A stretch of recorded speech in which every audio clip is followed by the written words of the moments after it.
Number one, making dua after the prayer. Second, raising his hands during this dua. We need to sort out the issue of making dua after the prayer. Is it sunnah? Is it bid'ah? Is it permissible? Making dua throughout the time is recommended.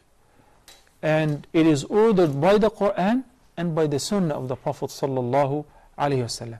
In the Quran, Allah subhanahu wa ta'ala said, "Ud'uni astajib lakum."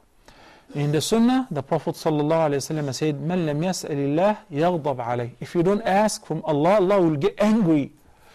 And furthermore, the Prophet ﷺ said, "Ad-du'a huwa al-ibadah." The core of worship is to make dua. There are some specific times which are more important than other times, and it is recommended to make dua during these recommended times more than other times. Such as if we're talking about the prayer during sujood, and after the tashahhud and before making taslim. Now, what about after the salah? Here's where the confusion comes from. Some people believe that making dua after the prayer is a tradition and it is an inseparable part from the prayer. Making dua after the prayer is permissible.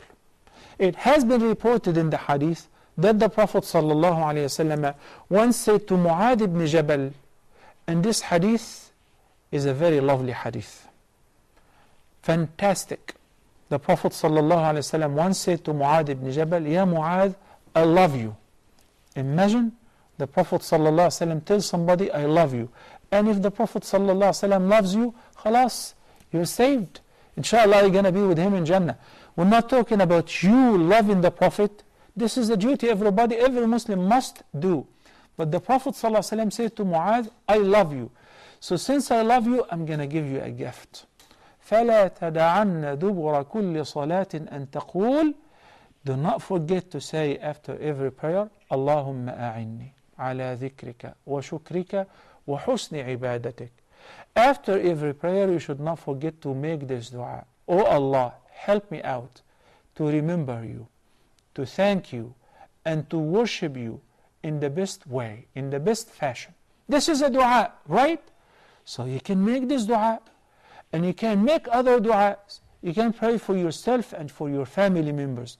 So yes, you can make dua. It is legitimate and permissible to make dua after the prayer.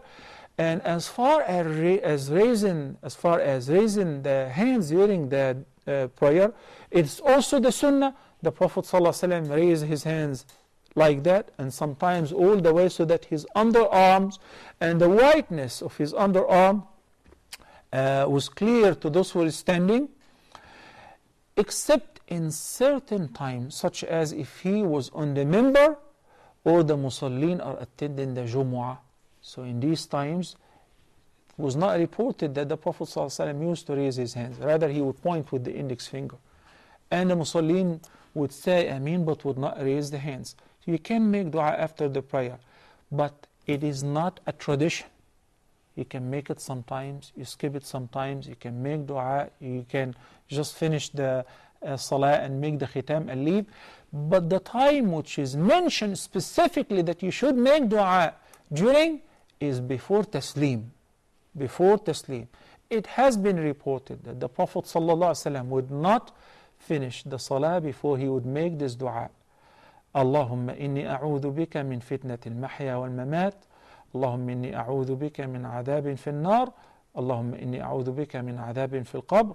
Allahumma inni a'udhu bika min fitnati al-masih al-dajjal.